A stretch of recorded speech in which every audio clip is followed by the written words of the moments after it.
Okay, and let me see, do we have any attendees? We got Patty. Okay, well, and Donna. Okay, great. Good, and Alex and Gary Fader too. Okay. All right, well, welcome everyone to our Landscape Task Force meeting. We're glad to have our distinguished guests with us too. And Andrea, help me out. I do not have the agenda pulled up alongside the Zoom on this computer. Can you, our first order of the day would just be, I think, to hear from Donna Rogers Beard, but tell me if I've missed something. Oh, is that where we are? Yep, you're correct. So Donna, just to, hello, first of all, and just to recap kind of where we are, we've been working for a while now against a pretty long list of a dozen things. And the first thing we tackled to see if we needed to make changes or do something with is the portrait of Ralph Clayton. And the task force put together a recommendation, a very thoughtful one, with a lot of research, and there's still more research to do, but it was a really well thought out, thorough recommendation, and the Board of Aldermen approved it last night. So that portrait has been removed just today from the City Council chambers. And this is based all, of course, on the fact that Ralph Clayton was a slaveholder. So we'll move forward later with what the next steps for that piece are. But right now, we want to, you know, as Jeff and I had mentioned to you, we want to focus now on one of the next things on our list, which is the neighborhoods that were formerly in Clayton, where there were predominantly African-American folks living, and find out more about those and find a way to commemorate those. And we know you've done a ton of work researching all that, and we thought it would be great to have you kind of summarize. I can't hear anyone. Oh, you can't hear anything. We Can can. you hear Oh my me? God, I'm so sorry. Yes. Yes. You can hear me? Mhm. Okay, I can't hear any of you. Oh, no. Um, Well, that was sort of a wasted speech. Wouldn't be the first time. Donna, I don't know what I'm to say. afraid I don't know what to do.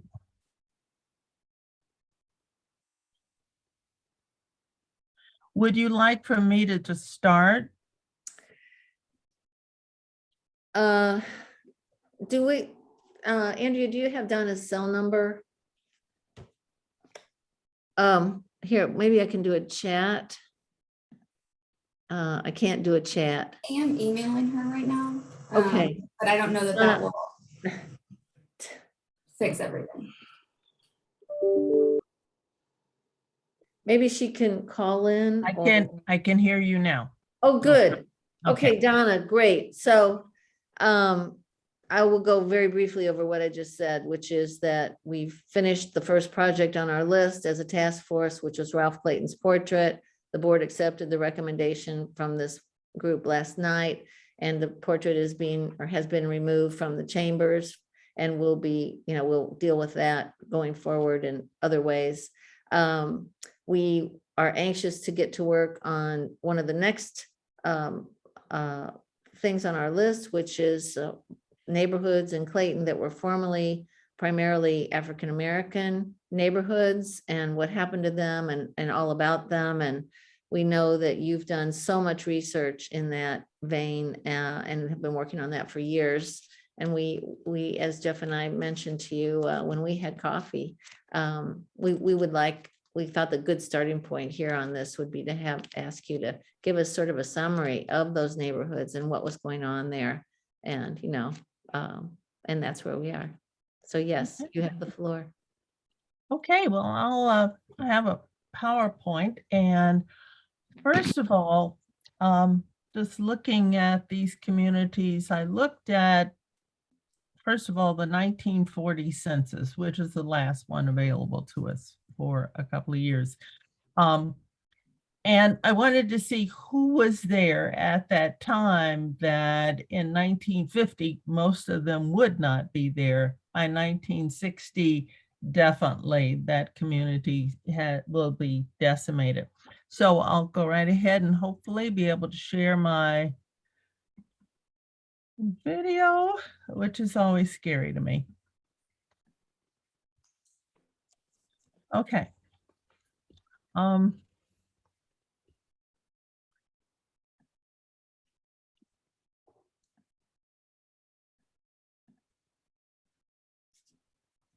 All right, so we're looking at Clayton Black residents before 1961. And there were more Black residents than I'm going to talk about, but I'm focusing on, just as the mayor said, those communities rather than the scattered population that's there as domestic workers in other people's homes, or they're often the janitors in many of the apartment buildings were Black, living there often with their wives who served as laundresses for the people in the building. But we're going to focus on the people who own their own homes, who were renting or boarding in that community, and therefore considered themselves community.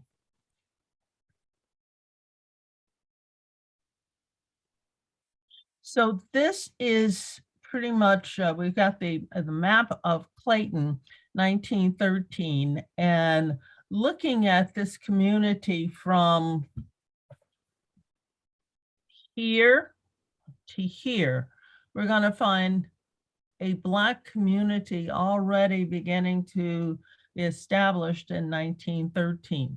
Here on this map, they've designated the colored church, and actually there are two. There's also one about right here, which I have, other than some family stories, really have had a hard time finding physical evidence of this church, other than the minister who is in the census, but not the building itself. And over here, of course, the Colored Baptist Church, which is going to be on this site for at least 60 to 50 years. This is a map that came to me. Her name was Mrs. Williams, and Mrs. Williams lived in this area. She lived about right here. And she shared with me this map that was made by one of the residents of Clayton, this area. And obviously it is this person who identifies themselves as Janet and Dad. The way that's got to be the person who made this map, but I have not been able to pin down the person who made this map because I have so many questions. I have gone over and shared this map, however, with Gerard McKay, whose family lived right here. Let's see, right here. No, the McKays are right, yeah, right here.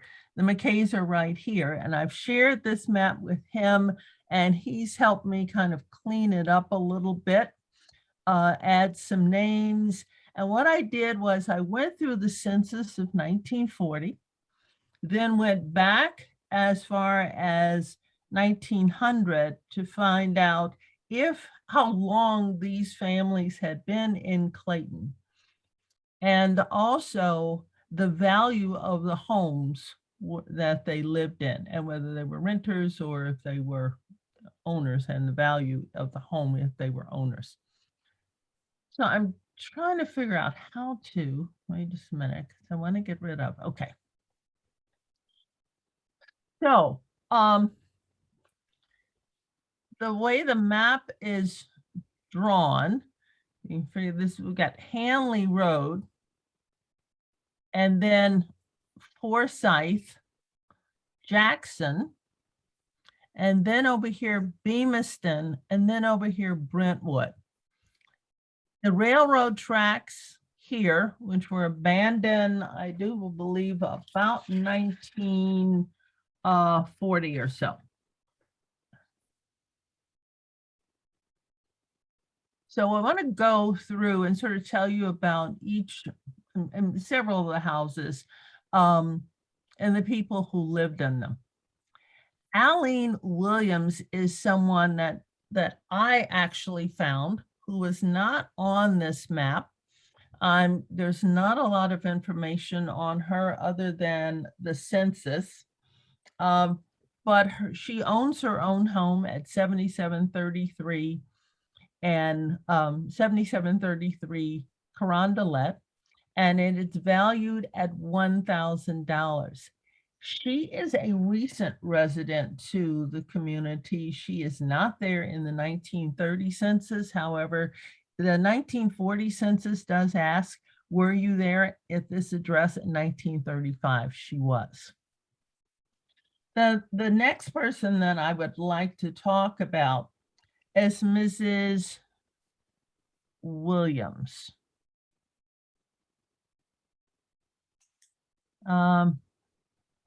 Yeah, Mrs. Williams. And this is one of the more interesting ones that I found. One is the value of the house. This is the most expensive house in this area. It's worth $9,000 in 1940. And Lucille, Laura is an interesting case. She is the widow of a man named Grant Williams. And in 1930, they were living in the city of St. Louis they were living in St. Louis, and they lived on West Bell in a home that was valued at $14,000. They moved to Clayton. She's widowed by 1940, and this house is valued at $9,000. She was a teacher. I don't know where she taught, but her daughters are also teachers. One was a professor at Stowe School, Stowe College, and the other was a teacher at Sumner.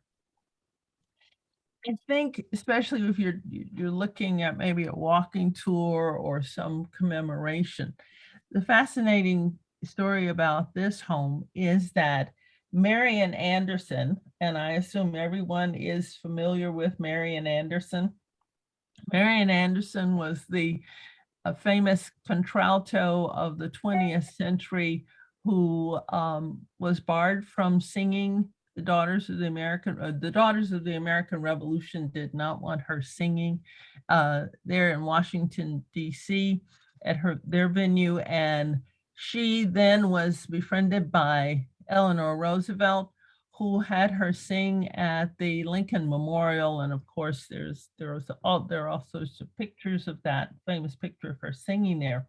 Well, in 1938, she came to St. Louis, Marian Anderson did, and she performed at the Municipal Opera House. Well, rather than stay at segregated hotels or boarding house in St. Louis, she came out to Clayton, where she stayed at this home of Mrs. Williams and her two daughters. And it was noted in the Argus, and I'm sure it must have been big news in this community in Clayton. So that's a good Marian Anderson slept here kind of story.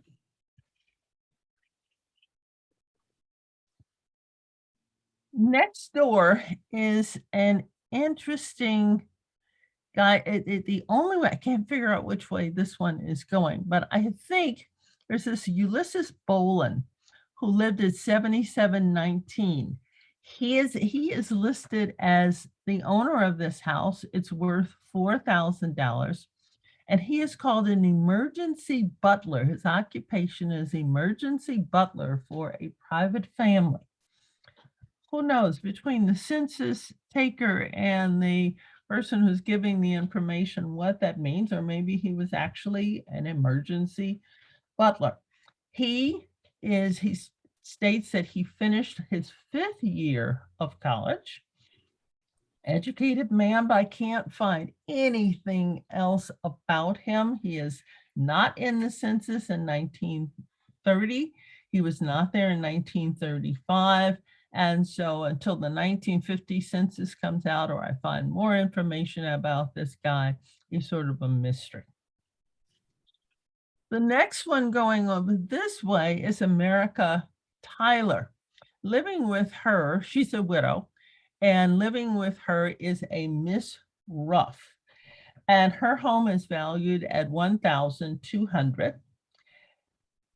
She is mentioned in the St. Louis Argus, living in Clayton, Missouri in 1916. So she is a long-term resident of this area. She is a washerwoman for a private family. Next door, we have where it says Pinky's family. I do believe that that is the family of John and Pinky Tyler. They are in the 1910 census on Bonham, and his draft registration, though, for World War I, John Tyler, who was her husband, lists him at this address. So if by 1917, 1918, he is at this address. He was a laborer in the brickyards. They have 2 children, John and Jewel, and the Tylers will move to California in 1948. They leave this home and go to California in 1948, where they make the news. Mrs. Tyler died in her sleep, and it's a story in the San Pedro, California News, just outside of Los Angeles, that he awakened to find his wife dead, and that investigation does not, she died of natural causes, but it's great the story is there because it kind of verifies where they went in after 1948, which we're going to find several people of this community are going to be moving out about 1948. And we know that in 1948, Famous Bar has opened. Scruggs and Vanderbilt and Barney are being built there. The Rock Island train track has been abandoned in 1950, and 1952, we're actually going to get new zoning laws. So, and the rumors are out there that they are going to be zoned out of this community. Already the commercial growth is telling them that they may not belong in this community. The sons, John, Jewel, is going to move to Richmond Heights, where he will establish a family and live there, not connected with any members of the family who are currently where they are currently. This is, let me see, we've got the Lewis Ellis family over here. And the Lewis Ellis family, Lewis Ellis was born in 1883 in Missouri.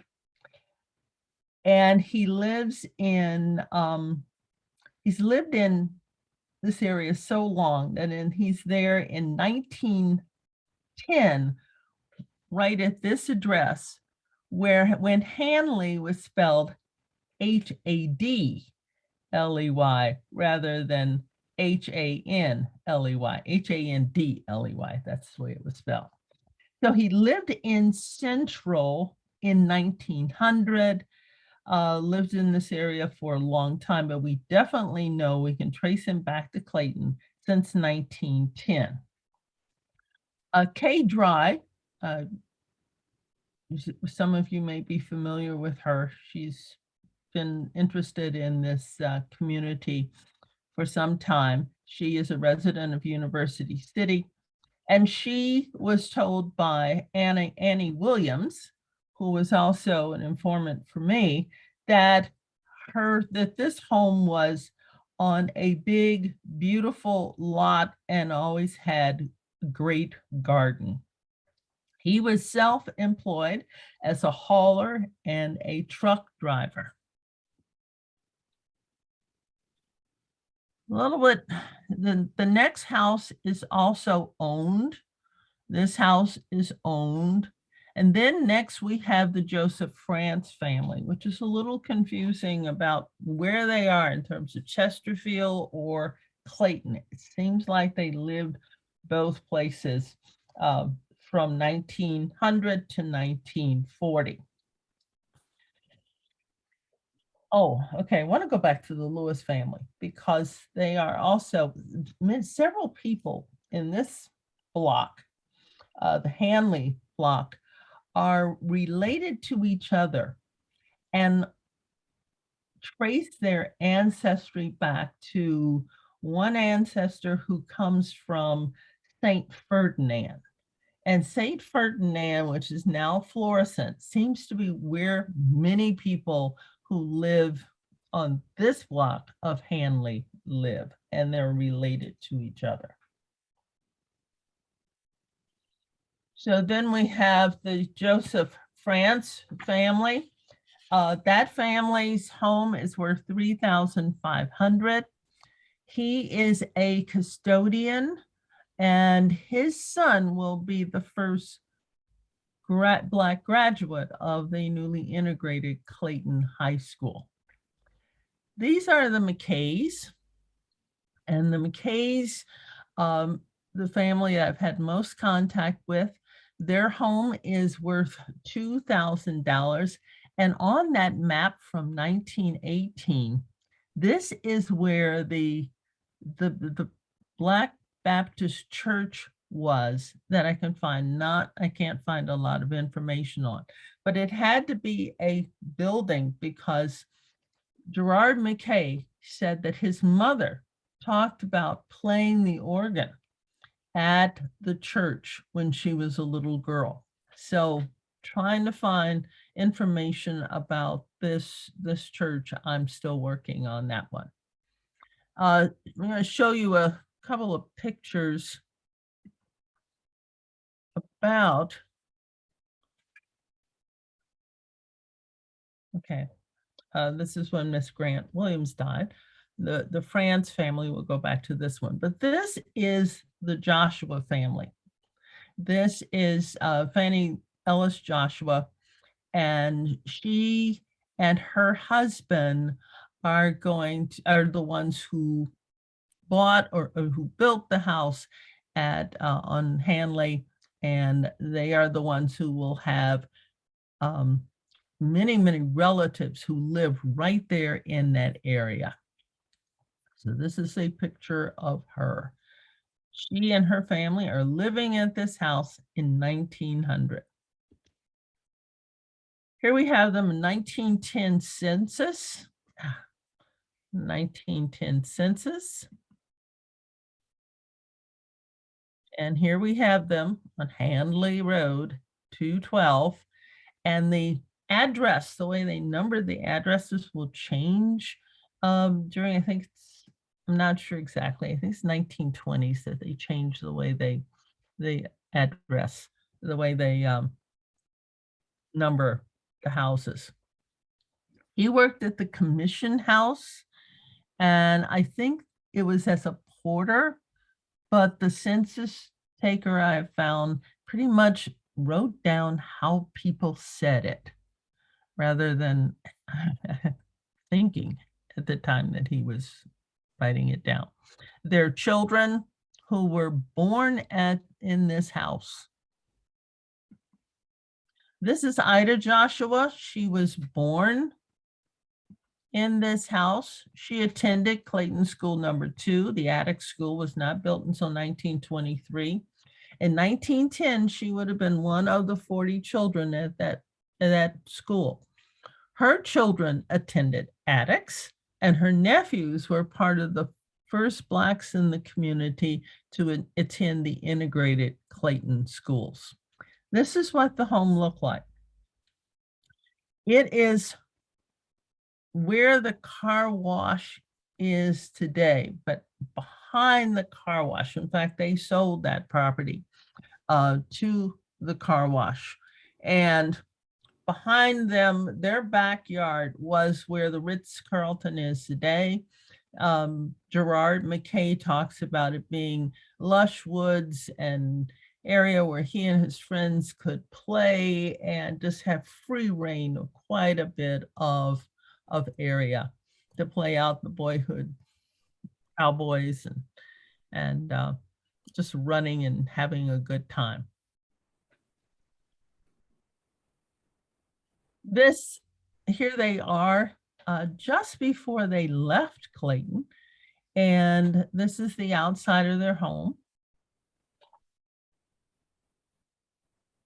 He said, I remember feeling such a good, strong sense of community in Clayton. This gives you a feeling of support, belonging, and protection. We didn't think much about social and political issues, as all the people around us were our friends, family, and community. My older brothers and sisters talked about the fact that if they ever did anything wrong in the neighborhood, before they could get home, the word would get home to our parents and they would be ready to give out instantaneous punishment when you arrived. So there were aunts and cousins, all around them, surrounding them. This is inside the home, and this is around Christmas time. They're playing a board game. And all of these people pictured lived in the community.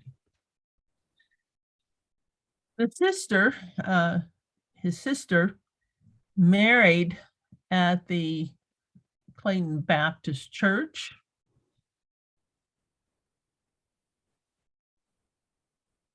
And this takes us then to the Clayton Baptist Church, but I want to go back to the map first. Is that the same church that you're having a hard time finding info on, or is that a No, different church? no, this is a different church, and that's a good question, because this is the one that we assume was the only Black religious institution in Clayton. But there was this other one, which this one's on Brentwood. The other one was right there at Hanley. Mhm, okay. So there were two. And it's, I think, getting back to that one on Hanley and trying to find out exactly when that was established would be very important. And getting into the where I can have access to the land deeds has been extremely difficult. I think they've been closed this whole time. I know I called them just the last couple of weeks and they're closed due to COVID. So that's been difficult. I need to know who owned that property in 1880, 1890, 1900. Not to interrupt you too much, but Gwen Moore, who is on our task force here, and I apologize, I didn't really introduce everyone to you. We got started, we're just fighting the technology. But she has a research assistant that's done some mapping of Clayton. And Gwen, I don't know if do you think that you all could help with that endeavor of finding that? The second church, Yeah. yeah, I'll check on that. I want to ask you something about that church. Was that church built by Blacks? Built from the The ground? one that I'm showing you right now, Uh-huh, yes, it was. okay. At first, it was a frame church, and then they built the brick church.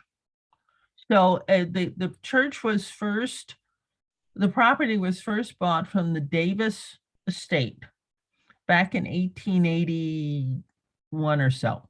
The original church, the original frame church. Right, the property, because the Black community built the original frame church. Okay, Then about 1920 or so, I do believe they tear that down and build this brick church that they had to leave in 1962. And the second Black church, do you know anything at all about it? Other than it existed and it's on that map, 1914, 1918, and the McKays talk about the mother of the current McKays playing the organ there as a child. That's the only information. And I also have the minister's name of the church. And yeah, Do you know the I name have of the his church? name. Hmm? Do you know the name of the church at all? It was called the Clayton Colored Church. That's Okay. about it. That's about all there, but it's also a Baptist church.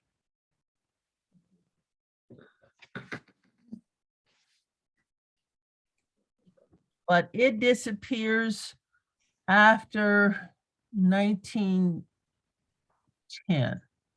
I'm not after 1910, but after 1920, I get no information on that church.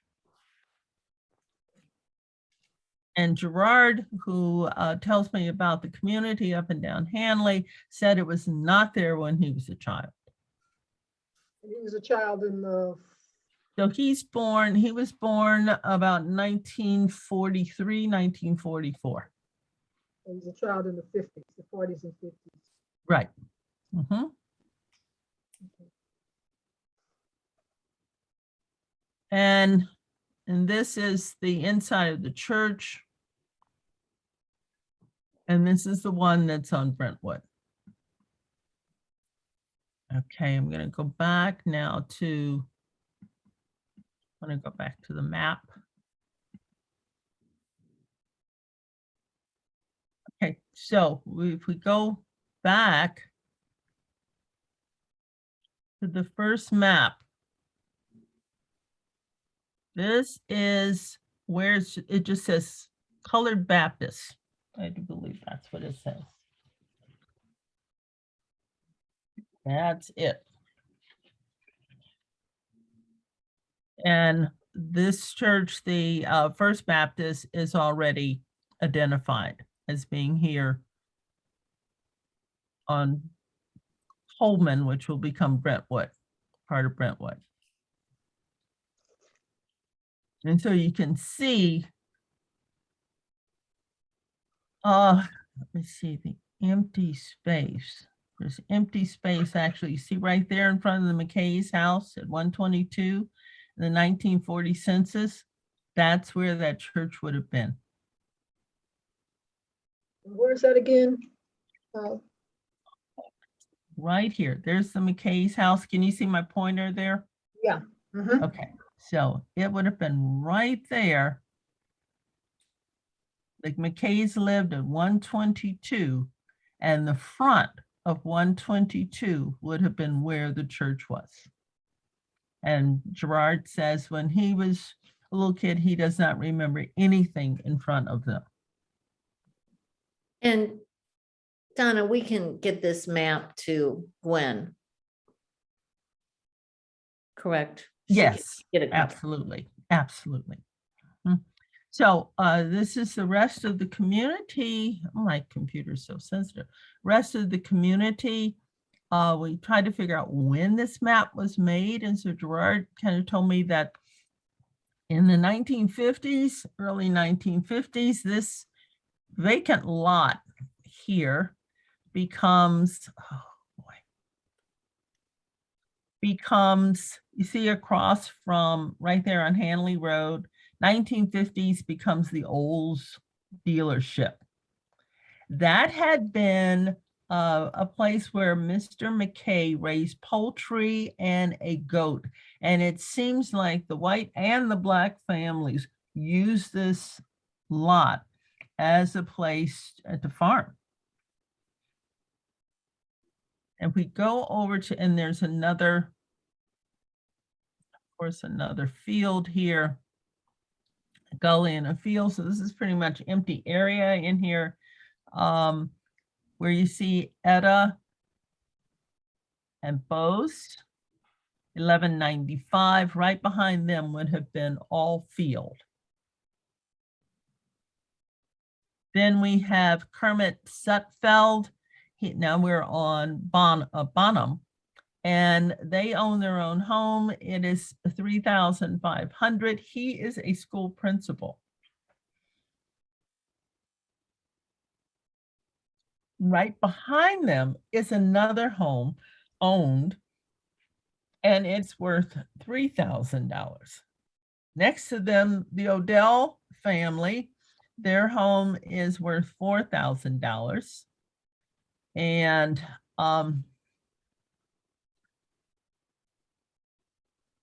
sure, next to this we have renters, but the Shores, she actually owns that house.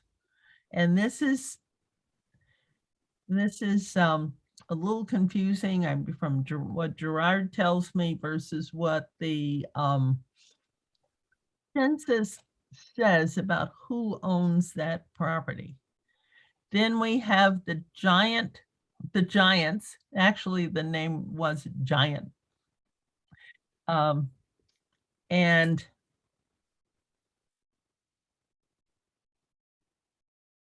their properties 2,500. We have the Reeses, their properties 4,500. And then a couple of families here in the Haywood family. Then across the street, we have several families. Again, these are all homeowners. The Woodsons have been in the community. You can trace them back to the 1910 census. Miss Shores, she's an interesting history in Clayton. She goes back to 1910 at least, and her property is worth $4,200. Then I picked up a couple of others here. 7939, which is where the Colony Hotel, the Sheridan was. And that's where a family will come in after this drawing and after the 1940 census, the Severes. And now we go over here to Brentwood Boulevard. That's of course where the church was, the one that we know about, the Black Baptist Church, First Baptist Church of Clayton. Right here, the minister lived behind this. The value of that property is zero because they don't pay taxes as a church, but the church owns that property. Next door is the Pitts family. They've lived there at least since 1900. I found a story about Harrison Pitts in the 1890, I do believe it is. Let me see. Harrison Pitts. In 1898, he is in the St. Louis County Watchman, a story about him, which identifies him as a resident at that house. And this is an apartment building.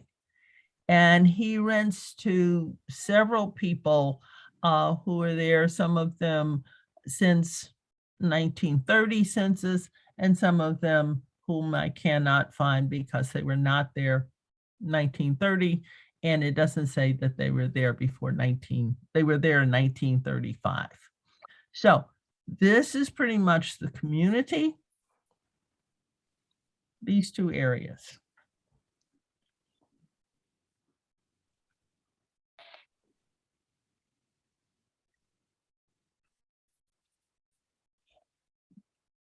Okay, that is great. Thank you so much. Gee, Jeff, that's a really interesting picture of yourself. Okay. With the red, the red overlay.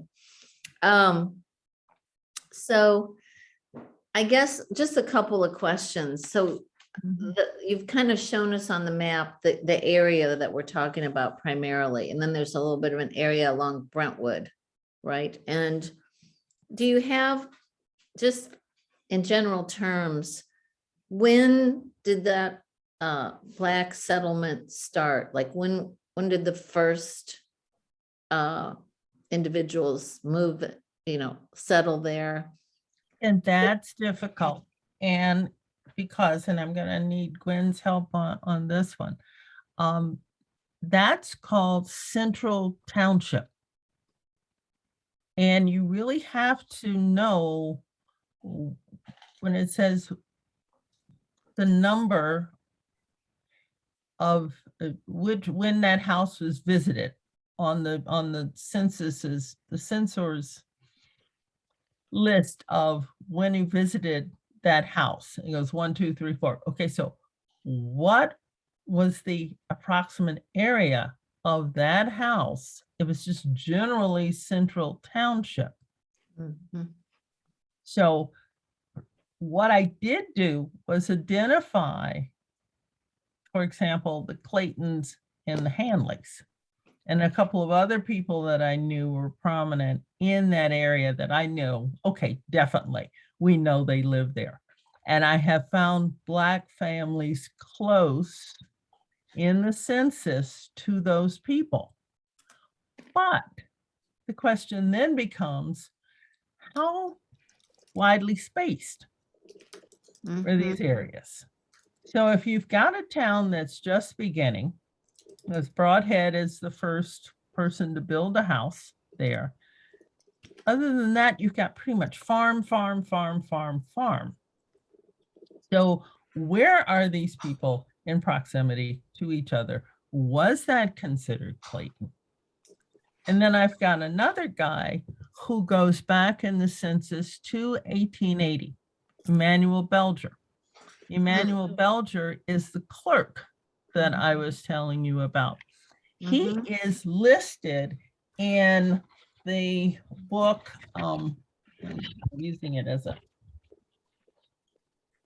he's listed in the St. Louis County, Missouri, that is a reprint from 1911. Oh. And it goes back to the very beginning of Clayton, and really Clayton, the Clayton County, I'm sorry, St. Louis County, and Clayton as the county seat. He is just listed as one of the employees at the courthouse. What I have found about his family is that they come from Chesterfield.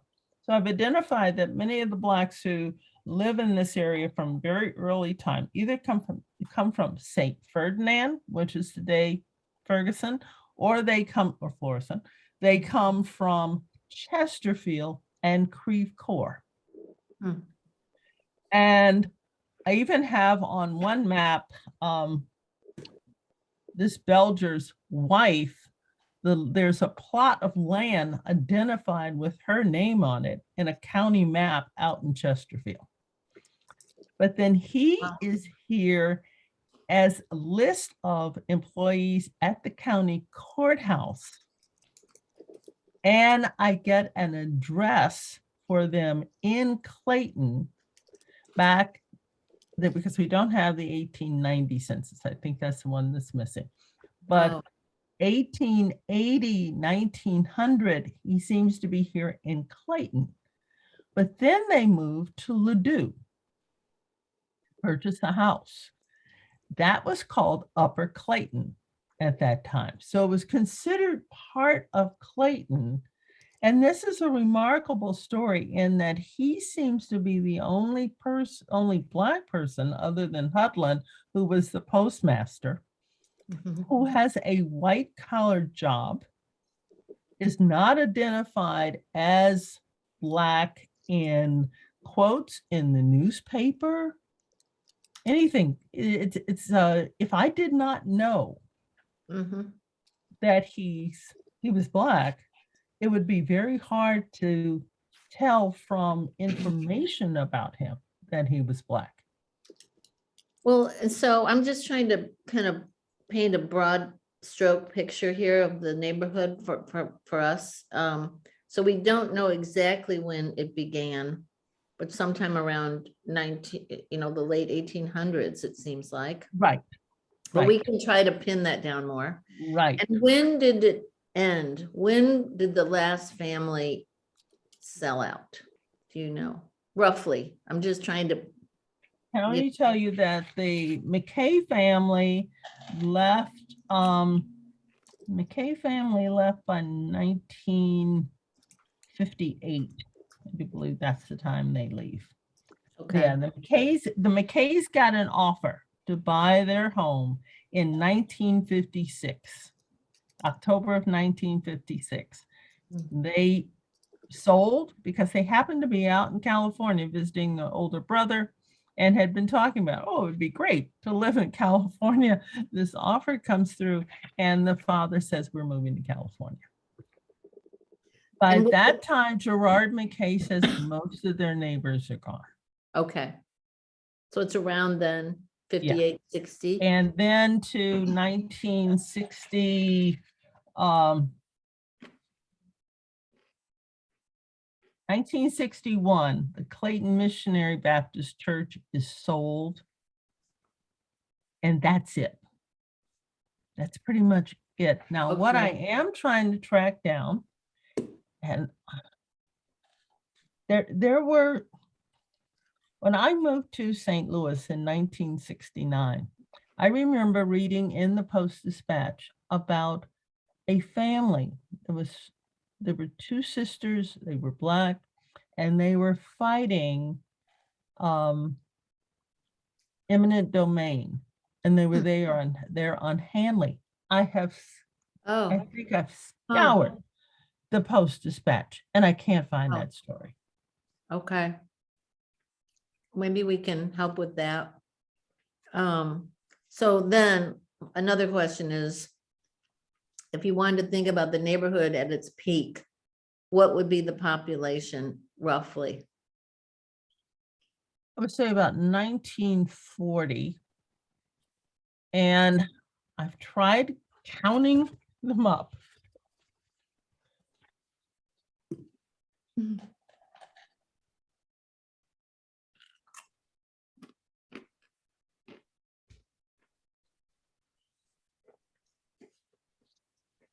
I would say about 200. Okay, Mhm. 200 individuals or 200 families? Individuals. Yeah. Individuals. Okay, I just wanted to get some basic description of it here, of the neighborhood. Mhm. Okay, well, we could go a lot further with that, such as the property values and the employment breakdown and all that, but I think this has given us a really nice sort of narrative, sort of picture of what that neighborhood looked like a little bit.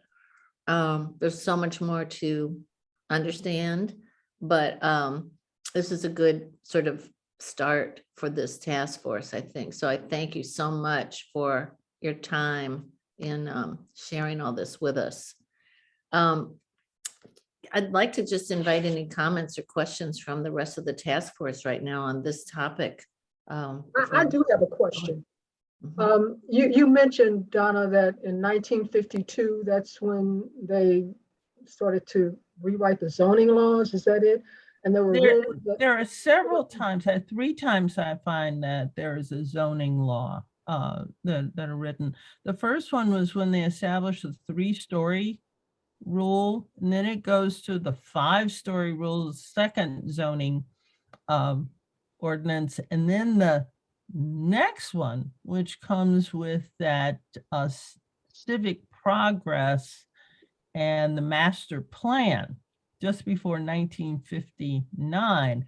That's the one where you get this whole area established as commercial property. didn't you say something that there were rumors that they were trying to zone Black people Yes.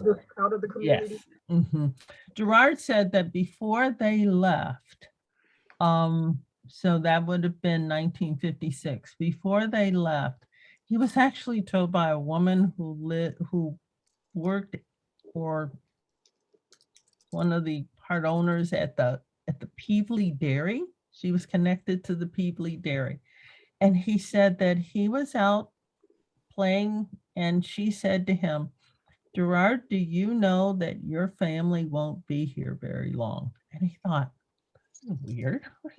And she said, they're trying to get rid of you people, basically. I mean, it's a loose quote, but he said he was so puzzled. He was this kid, and he was going to, this is after 1954, immediately after that. So he was looking forward to going to the high school. His brother was at the high school, and he did not have any idea of what she was talking about. And it was only until he realized as an adult, many years after living in California, what happened to them.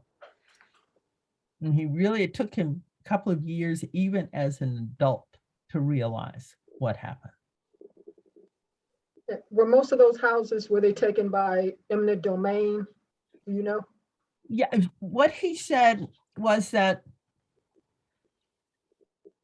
a lot of it was just people being bought up one by one. And then there were holdouts near the end. But, and I don't know, and those of you who know the legalese will have to give me better words to describe it. Because yes, it could have been eminent domain, but we often think of eminent domain as forcing people out and paying them the bottom price for their homes. They found that they were paid top price and often above assessed value for their homes. Now we have the story of a white policeman who lived in Clayton, who will fight all the way into the 1960s. And I don't have that information right there, but it will be part of the story of the removal part. And he fights to the very end. And it is eminent domain that will take his property. I have one more question. Was there any attempt, I mean, did you follow these families after they were moved out of Clayton? And was there any attempt by Clayton to maybe relocate them within Clayton, or did they just want to get rid of them? They were not, they were on their own. The check was cut and they were on their own. Some moved to Brentwood, some moved to the city, some moved out to California, which I think is interesting. Several follow each other out to California, but no attempt. No attempt. No relocation assistance, nothing. The only thing that's going to happen then will be the Liddell case, which establishes that there were Black residents in the county who were denied access to community schools. That's it. That's when we get Clayton back in the news again, and any attempt to make up perhaps for what was wrong with that Liddell decision.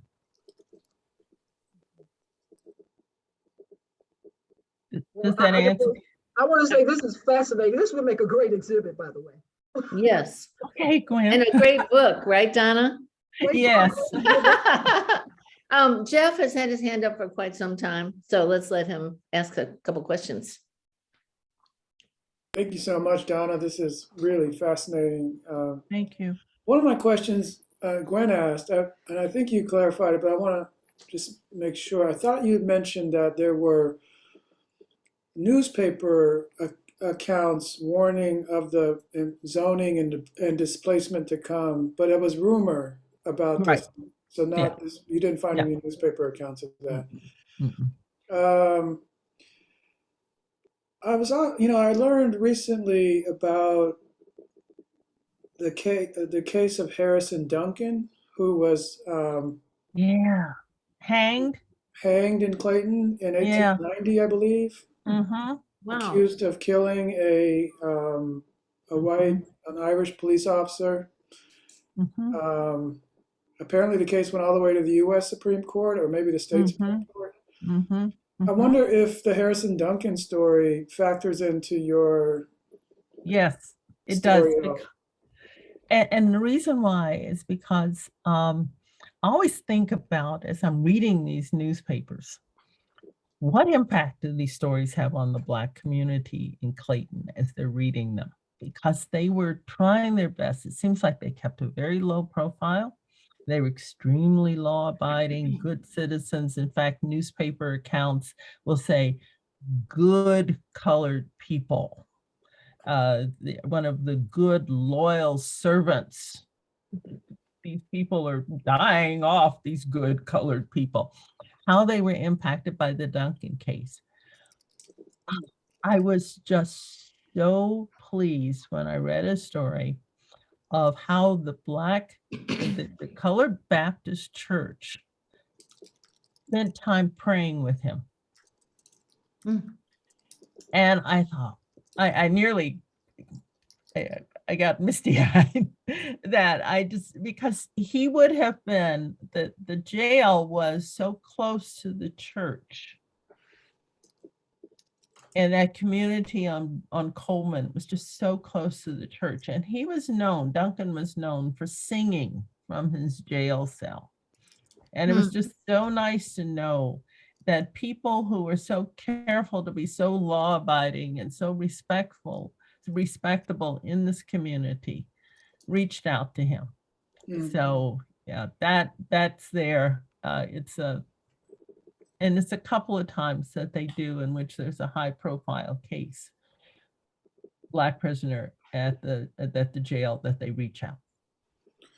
Thank you for that. My other question, you mentioned the possibility of, of a tour, and when we met with you, we talked about the variety of ways that the task force could help to commemorate the Black history of Clayton. And certainly an exhibition would be an ideal component of that. And we also talked about building the archival record of this important history as a part of that. But you mentioned also a tour. I wonder if you just say a little more about what ideas you have for how the kinds of things the task force might recommend we do to recover this memory. Gerard McKay's story of growing up in Clayton has just resonated with me. So that to me has been the symbol of growing up Black in Clayton. When he talks about how wonderful his life was.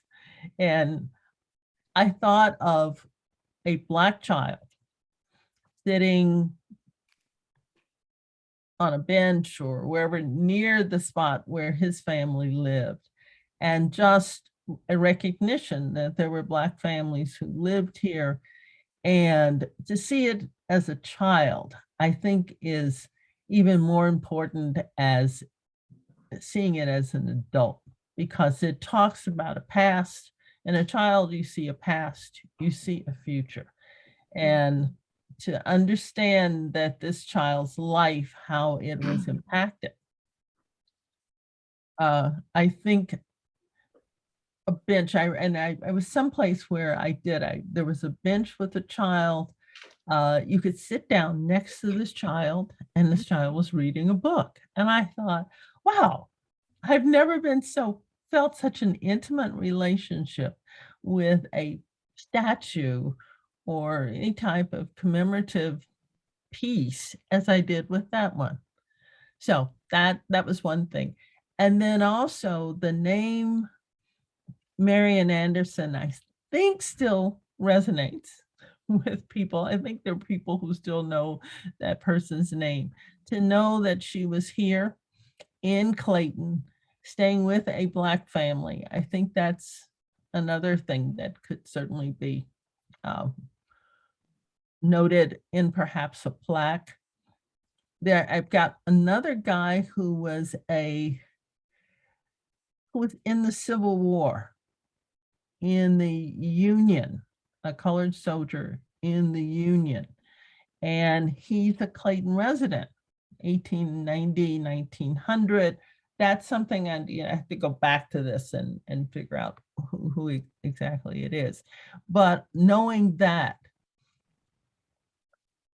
having those perhaps those people who recognize as a connection with history, but an individual name of a person who lived in this space.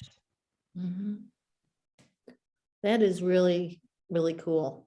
I'd love to know more about the soldier too, when we get to it. Yeah. We've got so many pieces of this that we could commemorate. Mhm. We're gonna have to figure out, how to do it and what the connectivity is so we can connect the dots for people, in the story. But we'll figure that out. And with the help of the Century Foundation History Group and all of our task force members. So thank you so much, Donna. Really appreciate it. Let's ask the group here though. What do you all think should be the next steps on this particular piece? How should we move forward with it? Throw out some thoughts.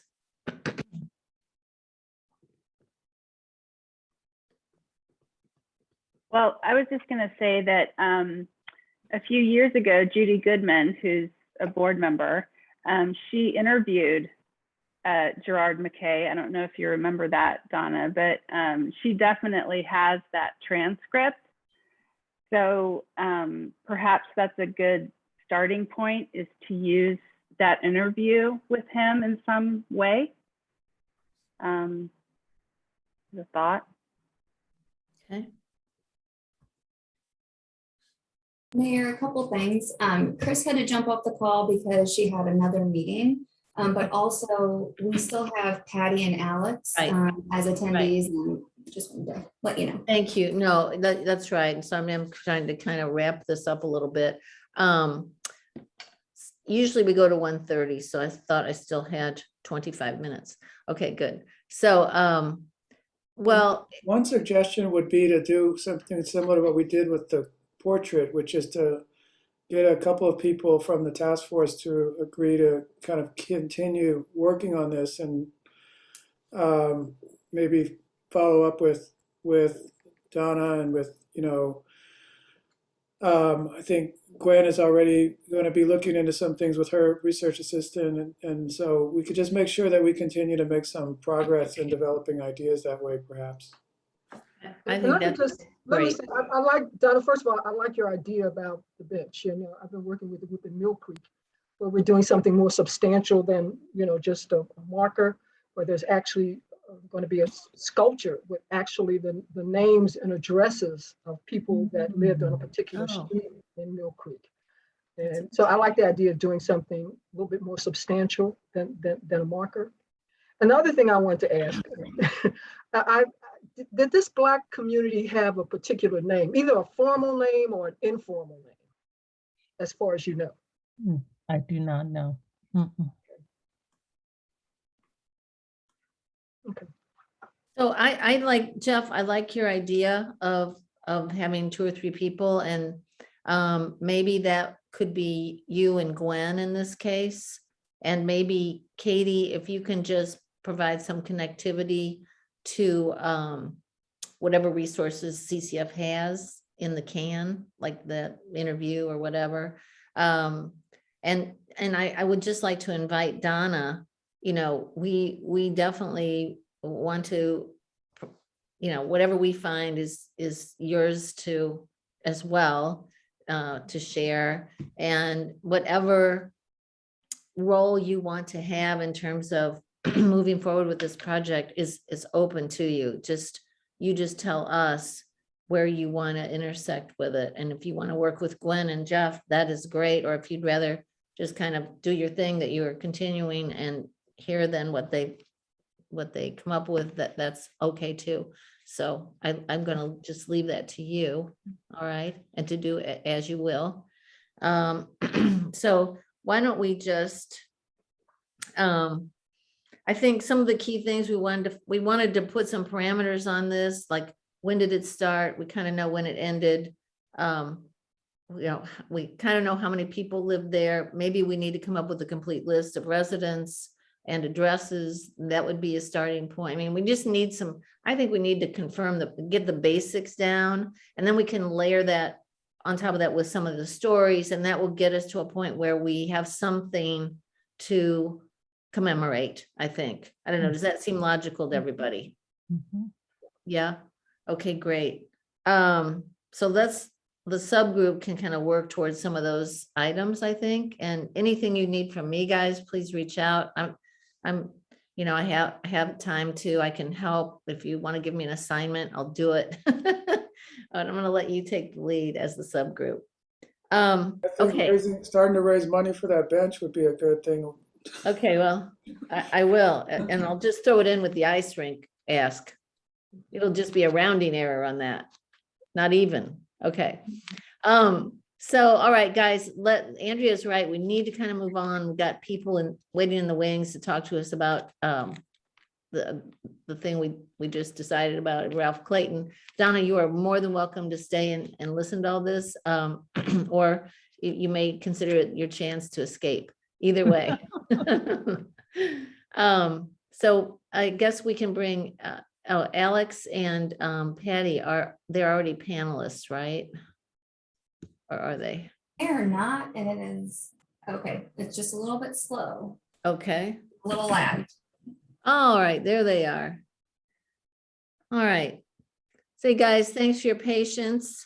Yeah, you know that we have, taken Ralph off the wall. And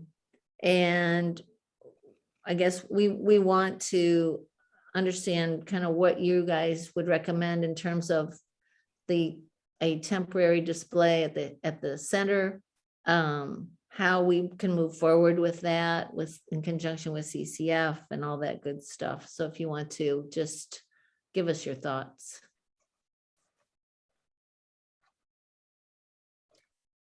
Patty, you're muted. You don't look muted, but we can't hear you. Can you hear me? Now we can. But now you're muted again. Oh, there we go. You're mute. Okay, there we go. Never know which microphone to pick. All right, and I am not trying to intrude on the meeting. It's just at last month's meeting, I said I would call a group together to Yes. come up with the plan for writing that, and it just became too difficult to find another time. So all I'm trying to accomplish, because quite honestly, it won't be me doing this, is get that group going and get them. And I've talked to Katie, and I think Katie and Rebecca talked at CCF History about the exhibit, and Alex is here because he can help facilitate that. He can set up the meetings through Zoom and those kind of things. But if you want to get a display for that, it probably is a good 5 or 6 months work. So Yeah. that's all I'm trying to do is keep it moving. Yes, I'm with you. I will not be that committee. Sorry. That's all right. Well, we need to Next get, year I'll volunteer, but okay, we'll take you. Next year, we need to get it started right away. So, Alex and Katie, do you have thoughts about how to get this moving?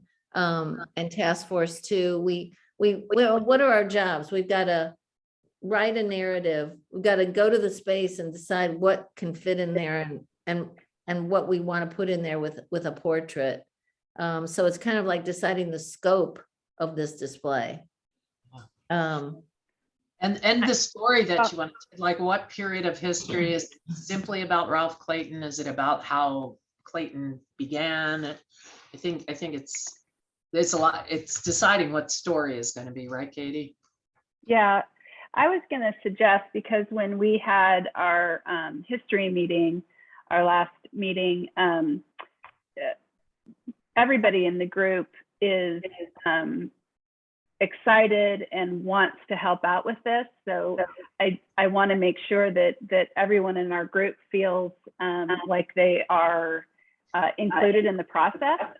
And I just wonder if perhaps everybody might be willing to set up a time at the History Center, so you guys on the task force can see the space we're going to be working with, and can meet some of our committee members and perhaps figure out a way to move forward in that process. Just throwing that out there. And our meeting room, yeah, our meeting rooms are big, so you could spread out, I mean, we do have a mask mandate, but you can spread out at tables that. Okay, so step number one is to get a bunch, as many as possible of us over to the center and seeing the space and then talking about the scope of the display, correct? Mhm. Yeah, I think, Alex, correct me if I'm wrong, our next CCF history meeting is the 12th, October. Correct. 12th. Yeah, 5:30 PM, yeah. Yeah, Okay, hang on a sec. So you It's the always, same night as board meeting nights, Michelle. yeah, you always meet on our Tuesday night board meeting nights. Yeah. oh. I Oh, mean, well, we could possibly, I mean, we've done this multiple times, rescheduling our committee meetings. So it's almost, they almost come to expect that from us at this point. I mean, could you possibly like meet on the Wednesday that in October, like the 13th or something? I'm just throwing that out there, but Alex, would you mind sending out an email to ask the group? Sure. I can do that. and then if our task force members here, as many as possible, would just kind of pencil that in, try to hold it open until we hear something from Alex. I have it open at this point, and I'm hoping some of you do as well. That would be great. Gwen, we hope you can, are you around on the 13th at 5 or 5:30? You're muted, dear. Yeah, Wednesdays are a better day for me anyway. Okay, great. Because I think with your display experience at the museum, it would be great to have you present for this discussion.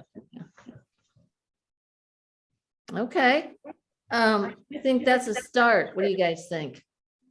So if Alex can, he should send something out to everybody on this committee and the CCF history committee, whoever can and wants to make it that date, whatever it is, will show up, and then you guys will take this project forward. I'll come to that first one if you have any questions about the site or about what you can Yes. do. I'll be at that first, at least the first one, to help with that, but Good. but- We're not letting you go that easily. You're not I'm out. running out of the door yet. time. What do you want me to get done? Okay, so the other thing I was just going to mention to this group, or maybe I did I mention it before we started broadcasting? I think the portraits were taken down, and I'm wondering if we might want to look into having it cleaned. It's going to be just sitting around anyway, so I don't know if history group has any leads on that. If not, or Gwen, if you might, I will. I guarantee you Alex knows how to get art cleaned. Is that right? Oh, of course you do. Yeah, but all that art is new. It doesn't need to be cleaned. No, Very. Gwen's gonna be the authority on this more so. Okay, What is that the authority on? What is? On restoration of historical portraits, paintings and portraits. well, we don't need to, We have a conservator. Right. okay. Yeah. I'm just interested in possibly cleaning the thing. Nothing fancy. Gwen, can you get me Our a, conservator. Maybe I Can can you- get a volunteer to take a look at it. okay, that would be awesome. If you'll let Oh, me yeah. know about that.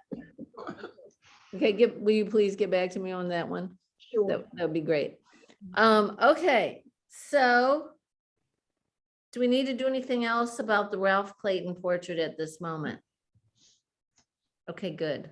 That's all then for you guys. And a lot of times we spend time looking at our commemorative landscape list, but I don't think we need to do that today. Do we want to have an update? And Alex and Patty, feel free to escape or stay.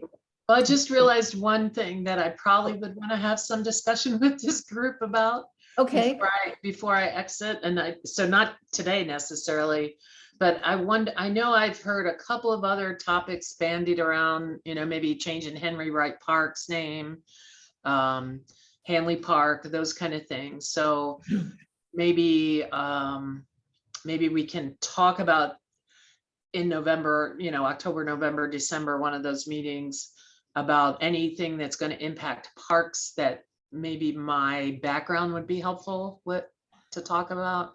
Okay. I don't remember ever talking about changing the name of Hanley Park.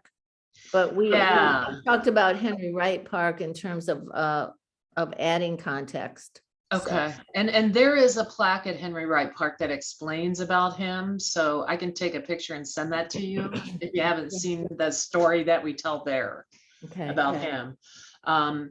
Maybe, well, let me think, because I think I mentioned to you that we're looking into getting a system that would be a video display at Hanley House, and Yeah.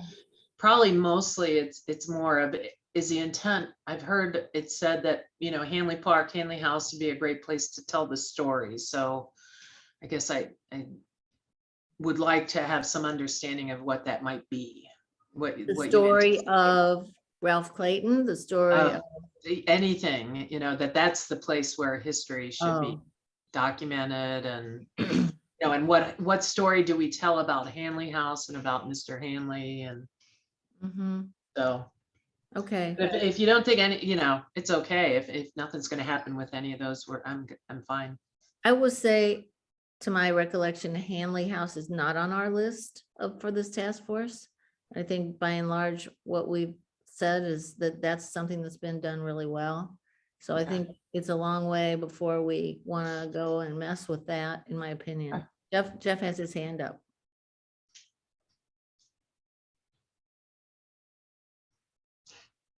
I'd heard that Hanley House was, I think Sarah told us that there was some ongoing updating of the interpretive content there, and I don't think we've really discussed Hanley House, but I'd love to hear more about what's happening there at some point. And just about the Wright Park, my recollection was that we'd considered the possibility of adding more interpretive content to the park through perhaps in another plaque that, particularly to acknowledge the housing covenants that were part of the design, the race restrictive housing covenants that were part of the design, and that the current interpretive material is silent about in celebrating Wright's, contributions to the city. But I wanted to ask a different question, partly in thinking about the previous discussion with Donna Rogers Beard. I appreciate Patty. And I don't know what's happening in a few months. Are you leaving? Are I'm you retiring. Yeah. retiring? Okay, all right. Well, I'm sorry to hear that, but I've appreciated you sending the AutoCAD link the other day, and I just wondered if you could say a little more about like how that tool is used, and is there a sense that it's effective, that people use it? Because if it is, it seems like it might make sense for us to try to build into that rather than create new things. That's what I think. It was something that CCF did, I think, 3 years ago, and Alex and I talked about it today. It is a great system. It's relatively inexpensive. We just need to update it. We need somebody watching those, and we can add slides. We pay $1,500 a year for it. I don't know, Alex, if you've been downloading any usage numbers, because they can give us data on how many people use it. But I think it's a wonderful thing. It's a free app. If you're in Washington, DC, and they have AutoCast, it'll pop up on your phone and tell you where to go in Washington, DC, in whatever city you're in, if they have it. So, And I have pulled data from it before, and the usage was pretty good. Now, this was during the pandemic when people wanted to escape and go and things like that, but I was actually pretty impressed by the usage. yeah, Very I think good. it has a lot of capability that we haven't tapped into. And it's 15,000 a year ongoing, 1,500 1,500 a year, every year, Yeah. perpetuity. Well, I think every 3 years we sign a new agreement with them. It's a company that does it. Hmm. They actually, they went to Mizzou. That's how we kind of connected with them. We Is- had found another one that was a lot more expensive and a lot more complicated. This is pretty good. They're pretty easy to work with. Is this something the city funds or that CCF funds? CCF funds it. Okay. It's funded by CCF. It was about $8,000, the initial setup, but Oh, it's wow. $1,500 a Okay. year to keep it. And you have to write the text, and Charlie Brenner is who recorded it. It needs to be updated. That's why Alex and I were talking about it, because some things have changed. You know, it's Well, something that you can add to, take away from. We will definitely have a lot to add to it, I think, here Yeah. as time goes by. I don't know that we're exactly ready, but I think Yeah. we will. Absolutely. You know, and we can send you a list of the sites and the text that we developed. You know, Sarah did all the parts, the history parts. I wrote the parks. And I think Barbara Brinkman did the art part. So Okay. it's got history, art and parts in it. So Very kind of good. nice. Yeah. Very good. So thanks. I'm glad you like that, Jeff. So, all right, so we know what we're doing, next steps in terms of Black neighborhoods in Clayton.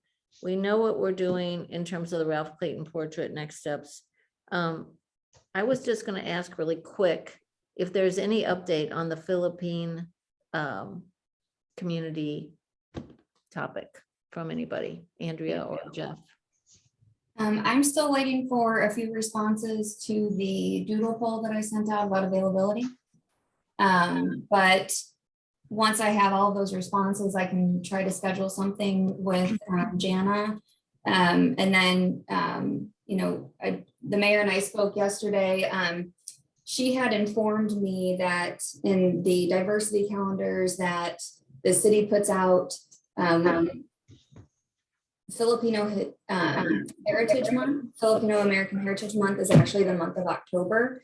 And so I was doing some research. We are going to start putting it out on our other social media channels, but since it's not technically a federally recognized month, what Mayor Harris is going to do is present a proclamation at our October 12th meeting, recognizing it here in Clayton as a Filipino American History Month or Heritage Month, excuse me. And then also recognizing the historic site.